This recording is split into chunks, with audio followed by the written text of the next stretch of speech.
If you're looking to stop recurring charges on PayPal, this guide will help you navigate the process step by step. Follow these instructions to manage your subscriptions effectively. Step 1. Log into your PayPal account. Visit the PayPal website or open the PayPal app and log in using your credentials. Make sure you have access to the account associated with the recurring charges you want to stop. Step 2. Navigate to Settings.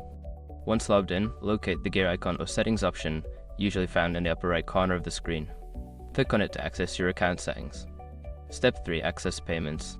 In the Settings menu, find the Payments tab. Click on it to view your payment preferences and options related to subscriptions and recurring payments. Step 4. Manage Pre-approved Payments.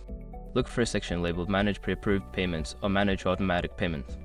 Click on this option to see a list of all your active subscriptions and recurring charges. Step 5. Cancel the recurring payment. Find a specific subscription you wish to cancel. Click on it to view the details and then select the option to cancel the payment. Confirm your choice when prompted to ensure the recurring charge is stopped. By following these steps, you can successfully stop any unwanted recurring charges on your PayPal account. If you have any further questions or need assistance, consider reaching out to PayPal's customer support for help.